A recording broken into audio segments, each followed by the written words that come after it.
So this is a chance for you folks to hear directly from students who have been in your position about what life at Innis and at U of T is like, about making that transition from high school or whatever it was you did after high school to life at university. So we have 4 students with us today, and they are all Innis college students who are involved in some capacity at the college. So I'm going to ask them all to just jump on video with me. So we have Wing, Maya, Bianca, and Angelica.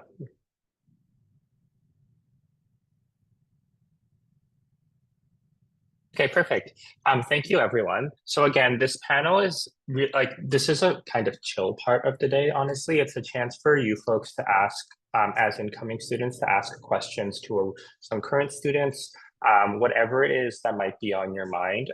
It doesn't have to be related to academics. It could be related to like academics or social life, community, residence, whatever you think works. We do have a mix of students here, international students, domestic students, students who lived in residence in their first year, students who didn't. But I'm going to give everyone a chance to introduce themselves. So Wing, do you want to start? Sure. Can everyone hear me? Yeah, you're good. Perfect. Hi everyone. My name is Wing, and I'm going into my 4th year. I'm doing a double major in physiology and nutritional sciences, and also a minor in linguistics. I'm a domestic student. I lived at Innis residence in my first year, and I'm still living until my 4th year when I graduate.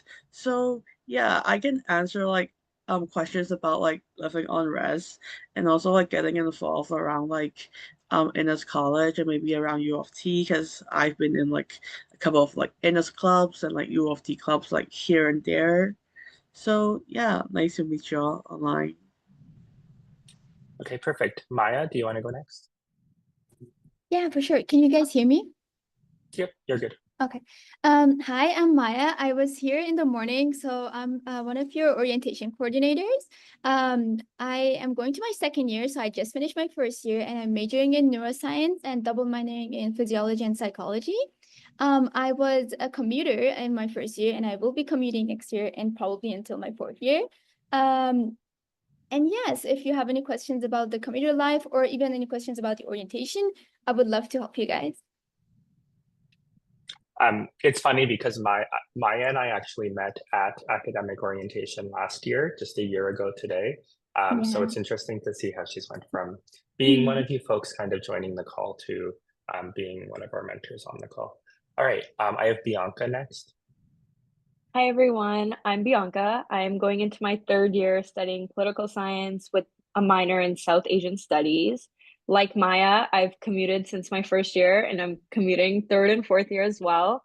You can ask me any questions about commuter life or how to get involved at the college, and just how to manage that commute with your academic life.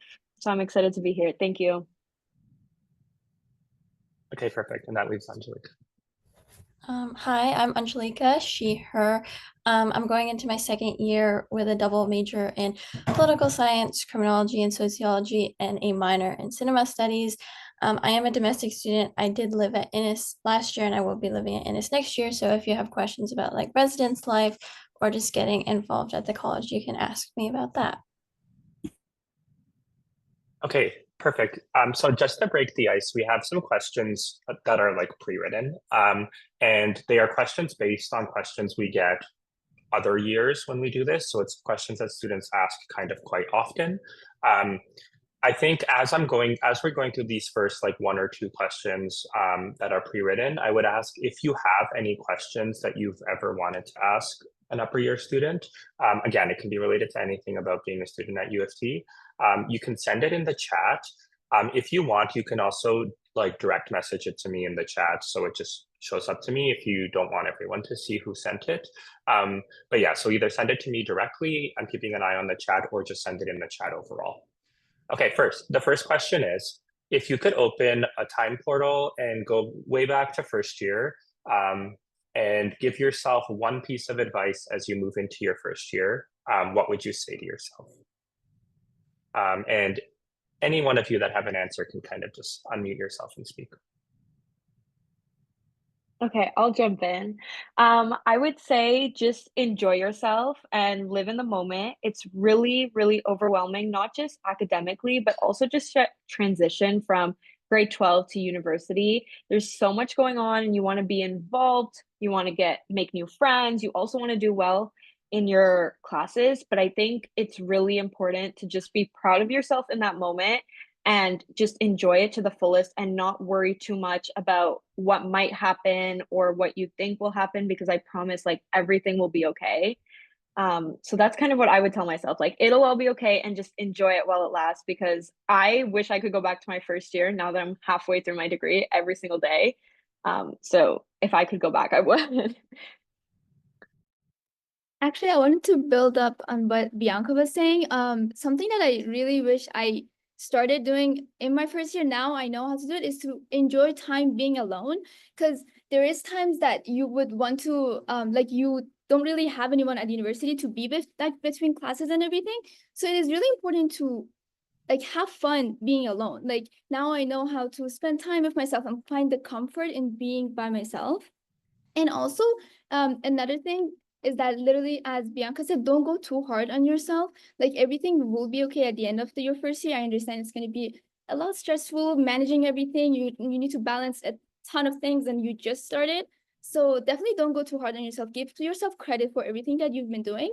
And something academically that I really wish like if I would go back, I would definitely tell myself this is go to office hours. And you will hear this like 1,000 times during your first year. And there's a reason why everyone tells you that. Like I did go to my office hours for one of my classes and I did really well in that specific class. So definitely have that in the back of your mind. And yeah, but at the end of the day, it's gonna be fine. And you just enjoy your first year while you can.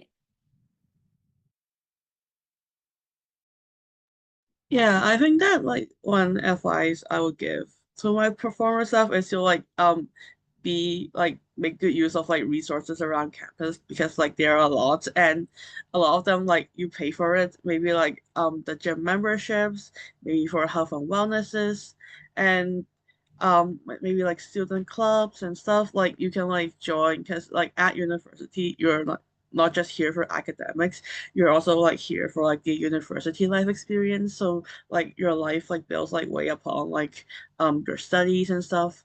I say like I was like a bit shy in joining like student groups when I was in first year. But now that I think about it, like maybe I should have like joined more in my first year to like kind of like build those network. But yeah, even if you can join like one in the first year, it's never too late to join like in your upper years and stuff. I think I would say like the biggest piece of advice, if I could go back, is don't be afraid to ask for help. I remember being like so scared to reach out to like different student services or like Innis like services like the writing center, the registrar. But in the long run, those are things that will help you like throughout your time in university. So just it's don't be afraid to ask for help. That's why all of these services and everything, they're here to help you. So utilize those to the best of your ability. Perfect. I'm not supposed to be answering the questions, but I'm going to give a little answer based on that as well. I think one thing is if you don't know who to ask, like U of T is a very big place, and oftentimes there's so many staff members that somebody might not know who to talk to about something, and then they get anxious about it and they don't talk to anyone. Especially at Innis College, if you have a question and you don't know who to take it to, just go somewhere and ask a staff member and they will help you find the right place. If you have no idea where to go, try going to the registrar's office or the residence building and asking either Jack at the front desk or the front desk at the residence, and they will refer you to where the right place is. But just asking someone and getting into that system of support is a good first step. But again, I'm not supposed to be answering the questions, so I'll stop. Okay, so this is, I think, going to be for Wing and Angelica, but for those of you who lived in Innis residence, what was it like adjusting to residence life in your first year?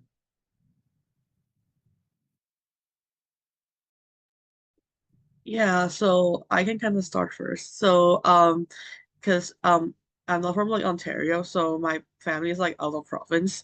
So it was like kind of daunting like living like on your own without your parents. So you have to like do everything yourself, like doing laundry and like cooking your own meals and like maybe like cleaning your place. Um, I think like Innis has like a really good like dawn support system. The dawns who are like kind of like your upper year mentors at residence. They help you like adjust your like residence life. At the beginning of the year, they do like suite make agreements. So like everyone in like the suite comes together. We make like a bunch of agreements that we know like who is responsible for which really helps like the like overall like living experiences. So everyone knows like what they're responsible for and they learn about like respect and like responsibility around the residents. Um, there's also like a bunch of like residence events that are hosted by like the Dons or like the Innis Residence Council (IRC), and so you can like socialize with like other people and like maybe like relax outside of like schoolwork. And I had like such a good like experience in residence life that kind of prompted me to like join the IRC when I was going to my second year, and then I'm still on the IRC. And then some plug-in, I'm the president of the Innis Residence Council. So for those who are like living on res, hi, you'll be seeing me a lot around res. Yeah, that's it from me. I think like living in residence first year again, it was like it's a very daunting and scary transition, especially because not only are you starting university, which is very different than high school, now you're kind of living away from home and living away from familiarity. So I remember those first couple of months, it was just for me, I just felt like it was kind of like lonely. I like would call my mom like 4 times a day, which is like it's not as embarrassing as you guys might think. Like call your parents, call your friends, like they're there to help you. But I would say like just kind of getting over that initial adjustment and loneliness, because it can be kind of like lonely and scary at first, is just try to like put yourself out there, which is, so I know it's like cliche, like go put yourself out there, but like in its residence especially, there's so many opportunities for you to meet other people in residence, like the people on your floor, and like your dons will often host events, and they're like the IRC hosts events, but um yeah, so it's just like kind of putting yourself out there is going to be the scary part, but I think that will be very run, kind of feeling more comfortable living on your own.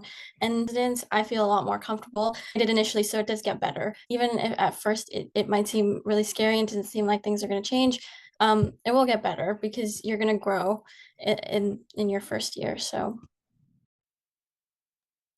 Okay, perfect.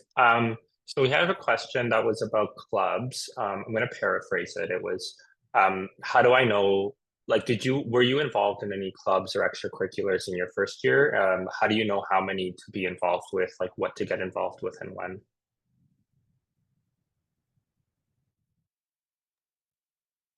Okay, so I can answer this. So during orientation, we do have an Innis Clubs Fair where all the Innis associated clubs will be there and tabling. So you can go and you can ask them any questions, ask them about first year positions, what's offered for you, and what opens up in September and the fall. There's also a U of T Clubs Fair, which has any U of T clubs.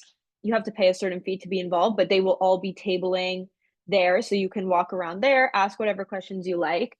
In terms of what to get involved in and how many to get involved with in, that's a very like subjective answer, and I couldn't really guarantee you a number or anything. I would say get involved in things that you're genuinely interested in, whether that's 5 clubs or 2 clubs. Do things that you're genuinely interested in, you're genuinely passionate about. Don't do things just to plug your resume and pad that up, because I think then that's when your plate gets too full and then it's overwhelming. Just do things that you enjoy. And for example, I was really interested in joining student governance at the college. So I joined ICSS, which is our Innis College Student Society. which is our student council basically, in my first year. And I've been on there all 3 years, and it's just something that I really, really enjoy. And I haven't really ventured outside of Innis clubs because I just love being involved in the community. So I would say do stuff that you're interested in and enjoy. Don't just do it to do it, and don't just do it to pad up your resume for internships or future career opportunities. Yeah, actually, I have something to say about that. So personally, I'm someone who would sign up for every single thing that there is just because, oh, I love that, I love this. But you just have to be careful that your first year, you don't want to like pile up everything so you can't get to like do any of those tasks that are you required to do in each club.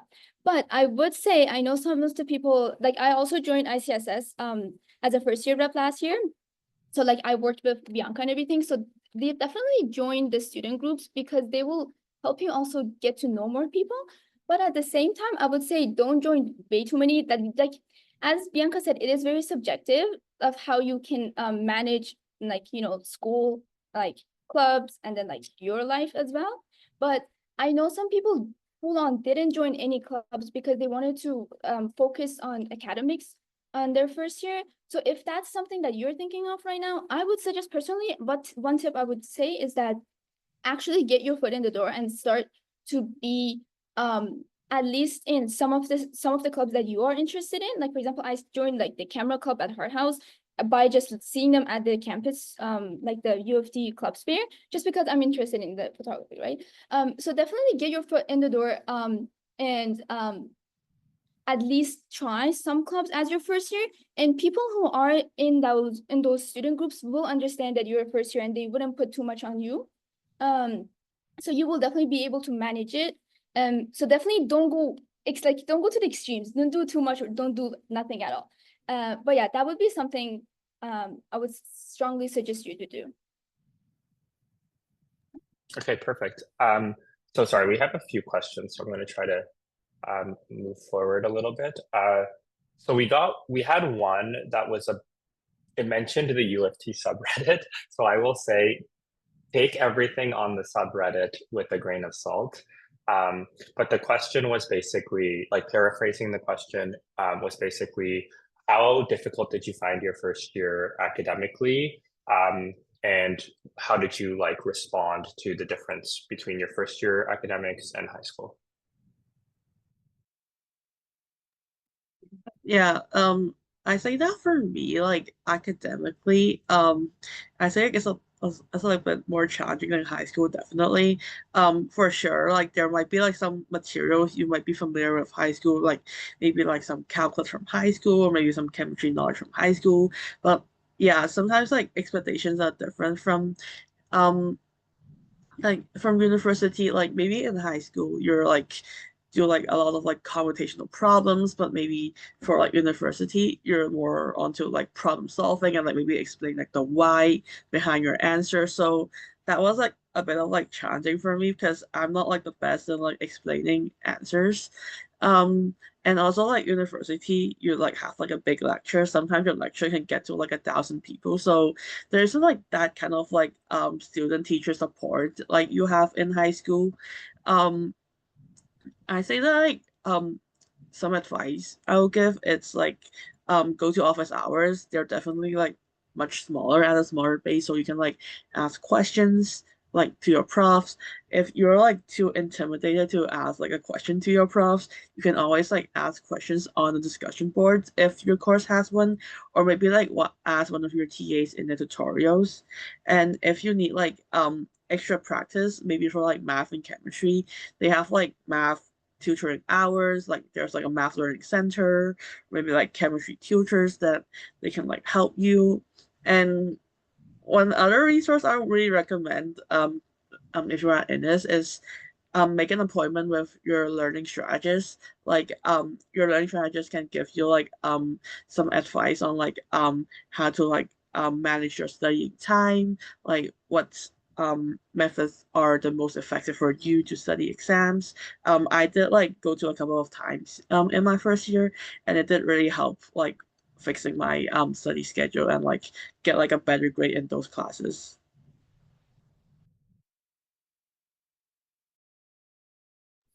I was just gonna add on to that and say, the biggest difference I found in the workload from high school to university was, yes, it's more challenging, but also there's a lot more like prep work you have to do for your classes.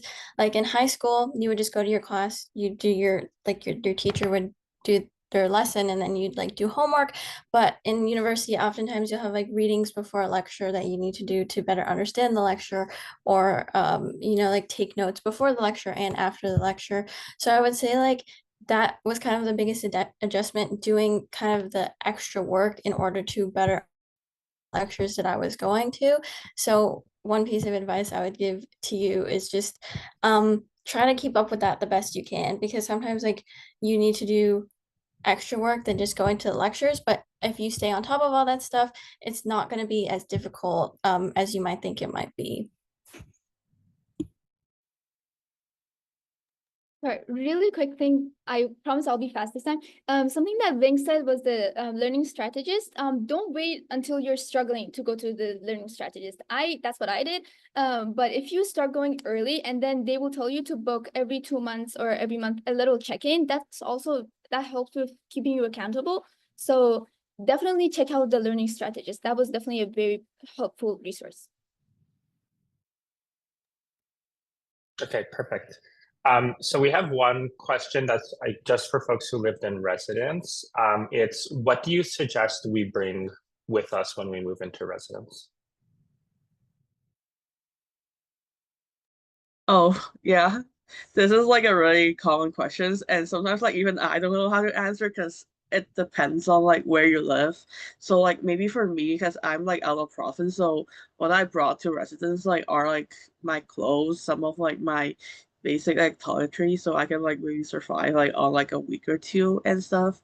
I say like for the larger furniture, like maybe if you want to get like a mini fridge, you want to get like a desk light, or maybe you want to get like beddings and stuff.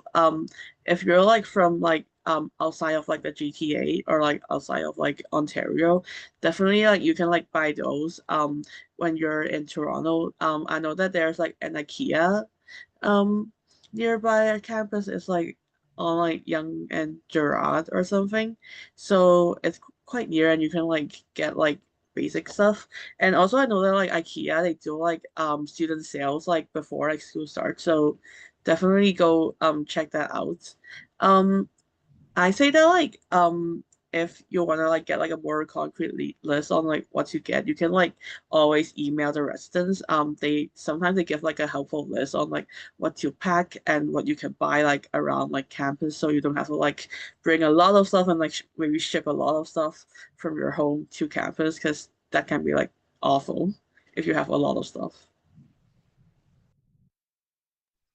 One thing, like really quickly, one thing I get asked about a lot, is because Innis is like like an apartment style residence.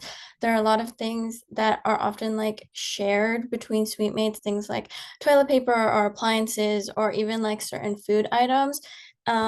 When like bringing those things initially, if you don't have like initial contact with your suite mates, it might be difficult to coordinate that stuff. So I would recommend bringing like some toilet paper, some paper towel, like kind of your basic food items, and then like appliances you might want to use. And then like once you get to know your suite mates, oftentimes like within your suite, you'll find like a plan that works for you and your roommates, whether that be like how you divide like who buys the toilet paper, if you're going to share food, if you're not going to share food. And that's something that usually you start to plan for after you've moved in. Perfect. And just very quickly, I'll also say that when you get, like, as we get closer to the move-in day, if you're living in Innis residence, the residence office will actually send out some guidelines for like, this is what you should bring on your first day, and this is what maybe is better left at home. But if you have any questions about like specifics, I would just reach out to the residence office directly. I will also say if you're living in a residence other than Innis residence, you should talk to that residence directly, because some residences have different rules about what you can and can't bring. So it'll also depend on the building. Okay, we have one other question, and it's for the folks who are commuting. And the question is basically, how do you balance like the time it takes to commute with your academics, but also doing like extracurriculars and your social life on campus? How do you keep that all up while commuting?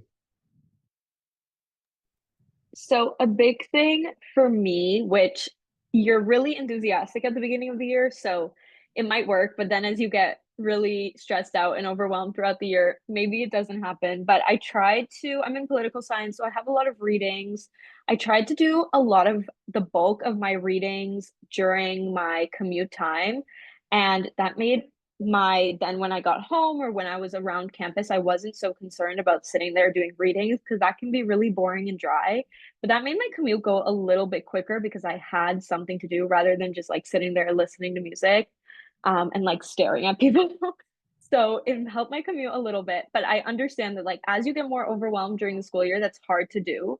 So what I would say is like even during your commute time, like take some time for yourself during your days. Like don't feel that you have to pack in every hour that you're on campus or off campus that you're doing something. Like even if you're on campus, like go to a cafe, sit down, just like enjoy the vibes. Like if the weather's nice, go get some sun. Like I know the joke like touch some grass, but like literally do that because it honestly commuting can be really exhausting. And I think if you don't take time for yourself, you're never going to be able to accomplish all the goals that you have, or like even as small as like the goals that you have on your to-do list for that day. Like take some time and just get your mind busy with something else. And then I think it's easier to do other extracurriculars or social events on campus when you're under the impression of like, I don't have to just work, work, work. On ICSS, we're really, really pushing for events that don't happen so late at night or events that aren't as commuter friendly. So if you do feel like some of the events that we're holding aren't accessible to you because of your commute, like let us know and we will take that feedback into consideration and make sure it's better for you. But we are really pushing for that this year. And I would also say, like, it does get stressful and it does get hard, but reach out to the resources available to you. Like, reach out to your mentors. You can reach out to us. You can reach out to OSL or the registrars. Like, they have resources that will help you. The learning strategist will definitely help you. And just know, like, first year, it's hard to book classes that aren't 9, 10 a.m. But second year, like, I was not coming onto campus until like 11, 12, which gave me more time to do things at home, like go to the gym or take some time in the morning to get ready, and just makes you feel better throughout the day. So first year will be a good transition year, but as your university life occurs, it'll be easier to plan your schedule and you'll know what works for you versus what I'm just telling you. Yeah, I Like feel like Maya? that's the biggest thing. Just like knowing what works best for you. Like for me, because my commute is mostly on a bus, I was not able to do any readings or anything. So I think I was the one who would listen to music and stare at people, or probably just stare outside. But definitely see what works best for you. Also, depending on if you're a morning person or if you're like a night person, you can also like you can figure out what works for you while you're working. Like for example, and also you have to consider, would you be able to work better on campus or off campus? For me, I was someone who would work much better on campus. So I would take my classes later at like at noon or in the afternoon, but I would still go to campus in the morning and just like I allocate that time just for studying, but being on campus. Whereas when I would go home, I would just say, okay, I'm gonna eat and then I'm gonna take a nap, and then it just wouldn't work. So again, it all is really subjective and based on what you think. So I feel like in the first few months, you will figure it out. Another important thing is that as you commute, it is really easy to forget to eat. Like you would think, oh, okay, I just have this protein bar and I'll be okay. No, please also like what's it called, like plan for like the meals you're going to have, either if you're going to pack food or if you're going to allocate some money to just buy food on campus. You'll also get to know different places. There's like food trucks, healthy food. So that is something most of the commuters will forget as they commute, and in the long run that would not be healthy for you and also for your studying. But yeah, that's pretty much.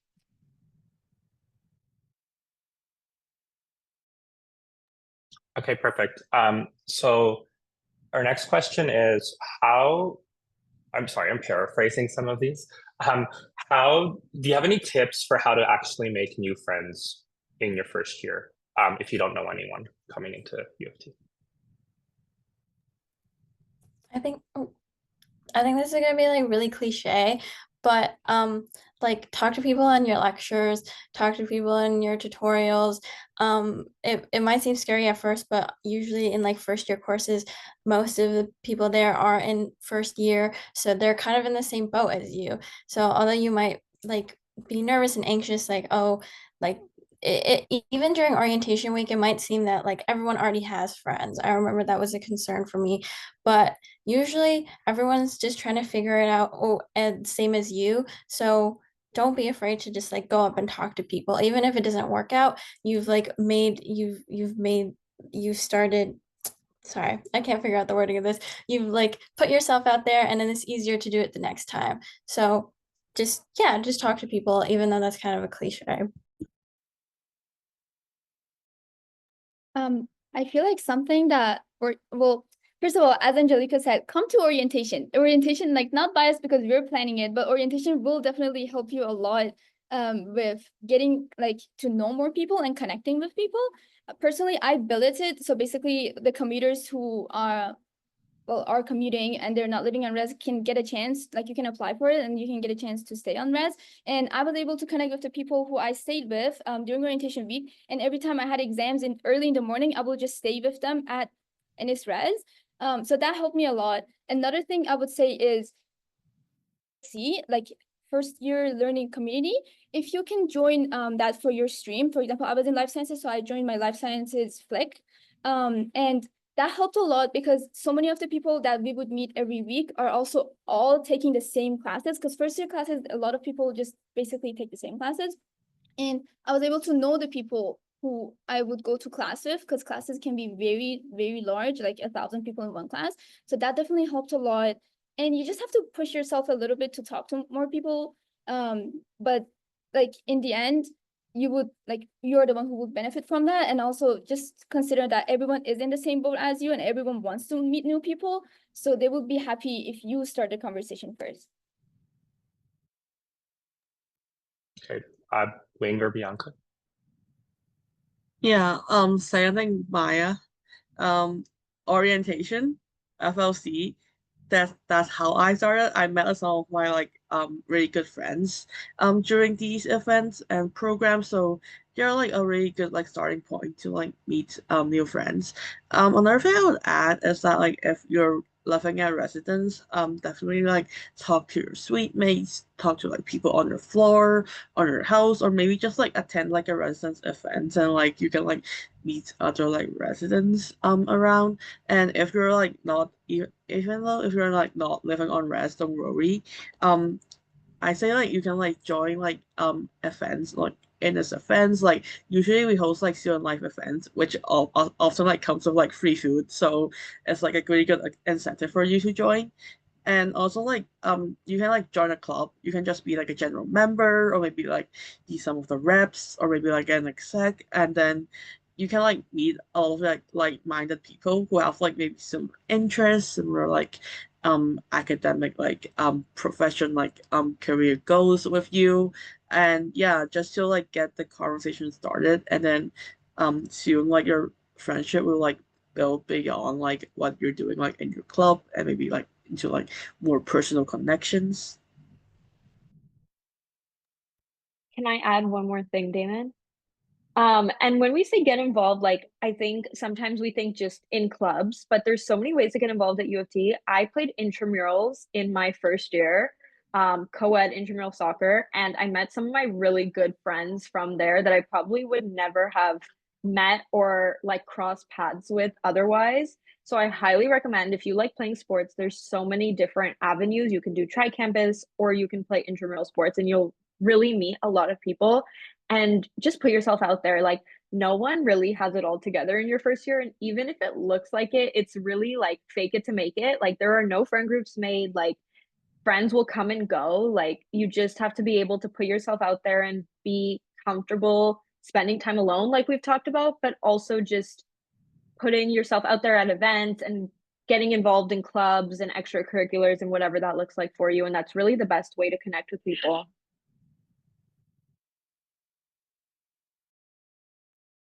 Okay, perfect. So I'm gonna merge two questions together.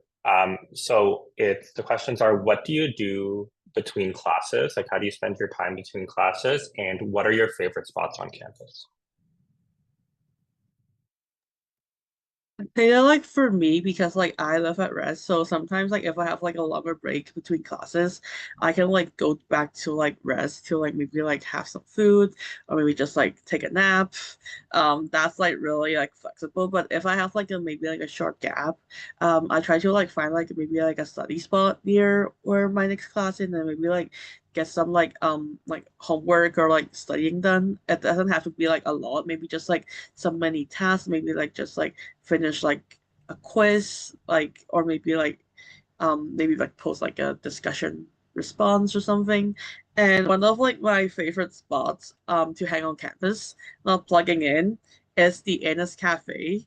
Really good food and really good vibes, and the staff there are like really friendly, and you can like meet like a lot of people who are also like studying or like eating there, and it's also like a good place for me to like study between classes. Like last semester I have like like two classes. I have like a 1 hour break in between, so I just like go there, have lunch, like get some like emails replying, studying done, and just head to class when it's time.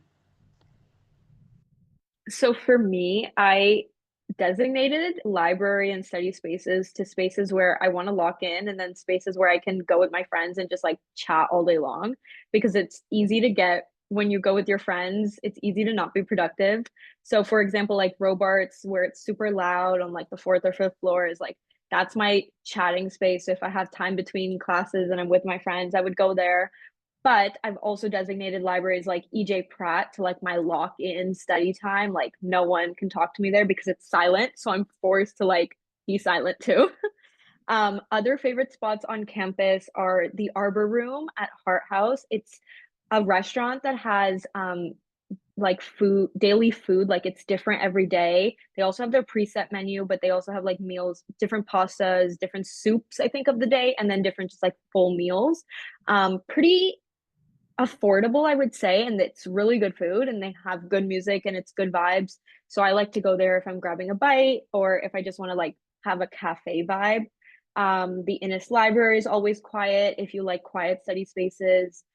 And honestly, in September when the weather's nice, like I would say like take advantage of using our like outdoor spaces like front campus, the like quad at Innis, because we don't get that in December and January when it's like snowing. So really take advantage of that during the beginning of the year.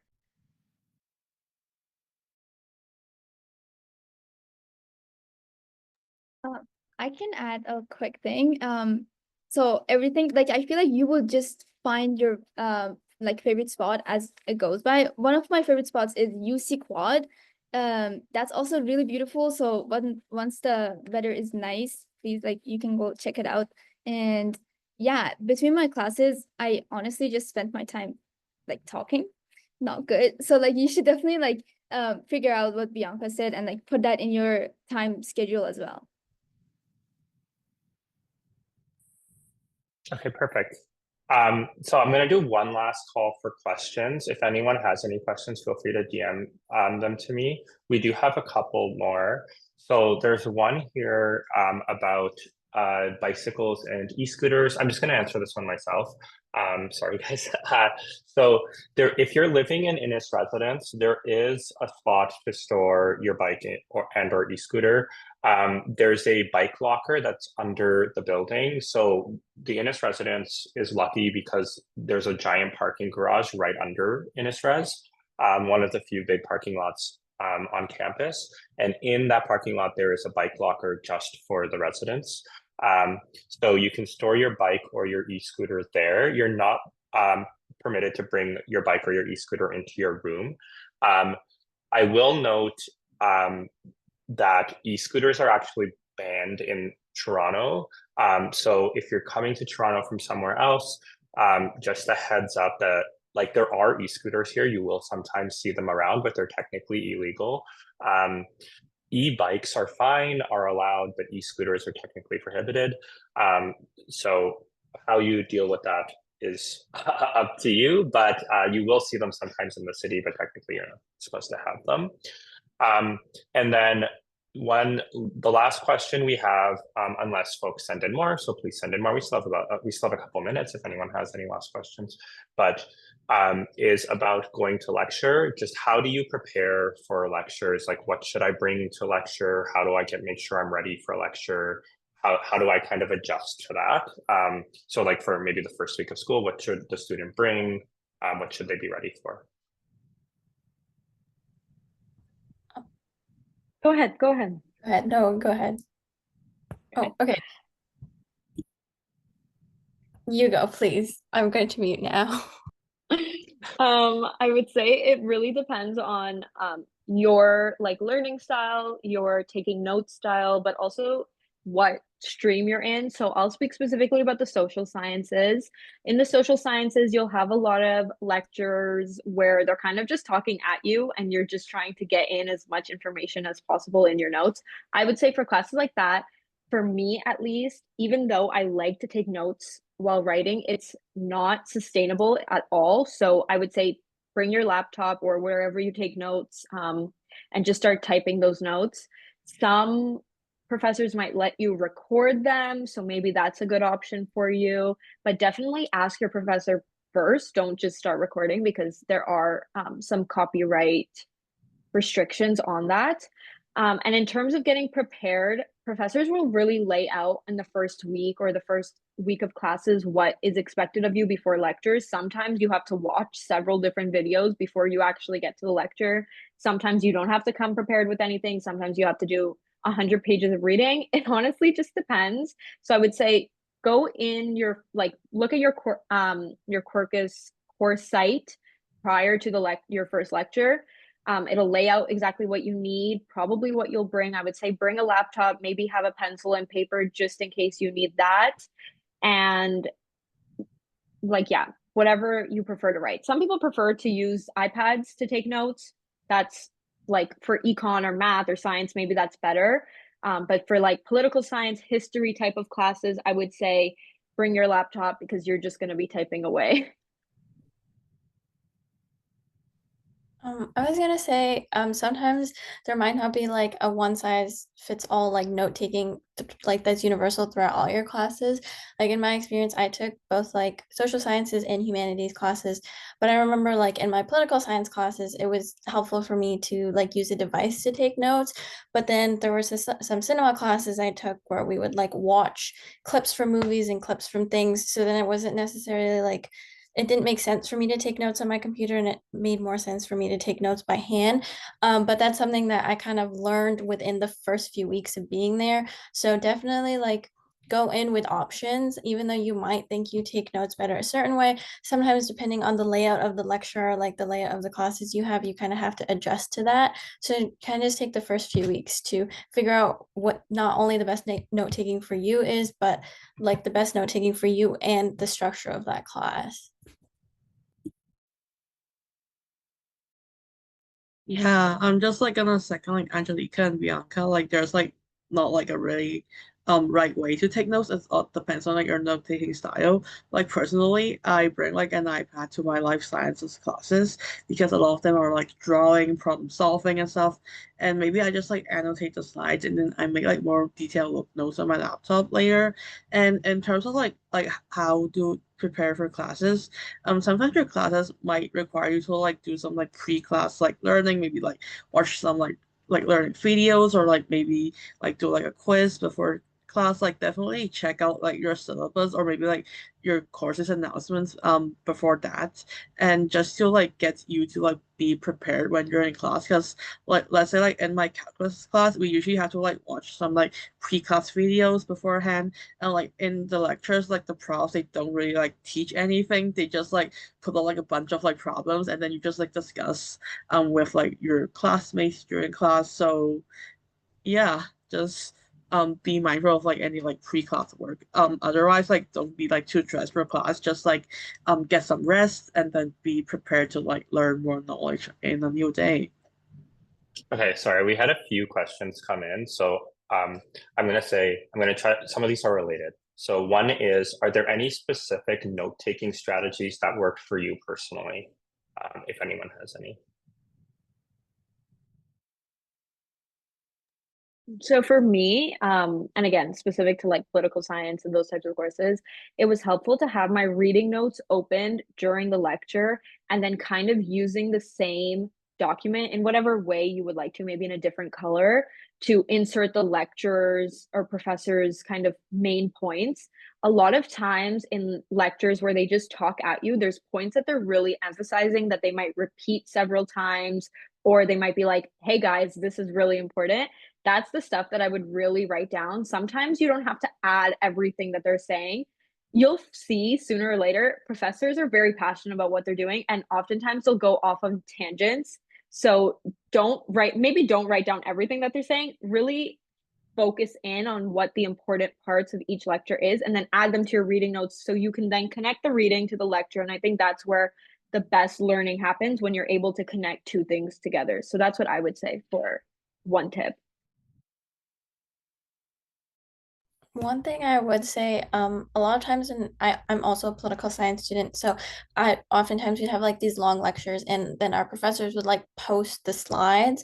So when I had a professor who would like post the slides, instead of writing down verbatim everything they said, because most of those things were on the slides that they would post, I would kind of post in like extra things they said that kind of add on to the points, just so that, because it can be like really stressful in the moment to type down everything they're saying. So if you know that your professor is going to post the slides, you can kind of just add in things that they've like points they've added to things that they've posted, so that you don't have to get everything down.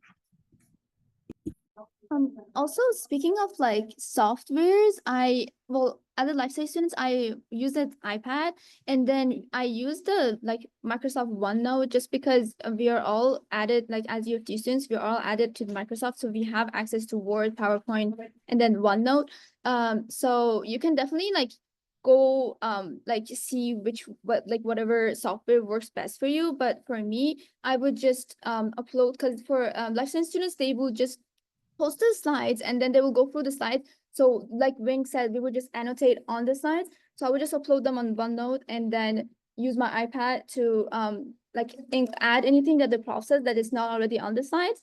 So yeah, definitely like discover around like different softwares. Okay, perfect. This will be a quick one. Do you have any recommended seating location for big classes, like front or back, or what do you do? I definitely have one, especially if you have like those like big like bio or like what was that room? Psych lectures in con hall. For me, I like sitting like at the front, like at the front of like the ledges, so I can like put like my laptop on the ledges or like put my iPad on, because FYI, con hall doesn't have like tables, so it's awful to like take notes and stuff. And also like the front has like a bit more like leg room. And it also like kind of helps you to like listen better because you're at the front, so you tend to like fall asleep less. So, but you might have to like get a bit earlier to class because those spots are like really contended, I'd say. So I used to be a notorious back row lecture girl till this past year, where I was like, no, like you have to like lock in and sit in that front row. When I started sitting in the front couple of rows, I was like, it's too embarrassing to like look like I'm not even a part of this lecture. So you really are focused in on the lecture. And I find that like when you sit at the front and the professors seeing your face more often, when you go and ask questions, they're very open to them and they're very kind when answering questions, because they're like, oh, I know you, like I've seen your face. And then they're able to put a face to a name. So I had a time this past year where the professor, like I was not happy with the grade that a TA gave me, so I went straight to the professor. And because the professor knew me and has been seeing my face for weeks and weeks and weeks, they were really lenient and very understanding and actually bumped up my grade. So little life hacks for you. Okay, perfect. We have two last questions. So Wing, I'm gonna give this one to you. I actually feel like I should know the answer to this, but the question is, what is the procedure for staying in residence during winter? Innis residents specifically, are you allowed to stay over the winter break? How do you do it if you are, and also over summer? And then if you want to stay for future years, how do you do that? Yeah, perfect. Yeah. So for me, I didn't have like a full stay at residence because I'm going back home, but I definitely stayed like a couple like days later, like after the departure date because like it's better for me to like arrange like tickets and stuff. So I think like whether you're like having like a partial stay, like you're like staying like a few days like later, or like you come back like a few days earlier, or you're like staying like for the whole winter break, um there should be like a form that comes out like during like November that asks like if you're like staying at residence during winter, and then you just like fill in, and then they might have to like put the reason, and you just like put like, oh, I have like an out of province flight like coming later, or like I can't go back home during like Christmas and stuff. And then I think you have to like go to like a section about like winter break staying, and then I think like um as soon as like this is complete, and then you have like paid for your winter break fees, I think you're fine to like just stay throughout the winter break and stuff. um it's definitely a bit more like different in terms of like living like compared to like normal residence days.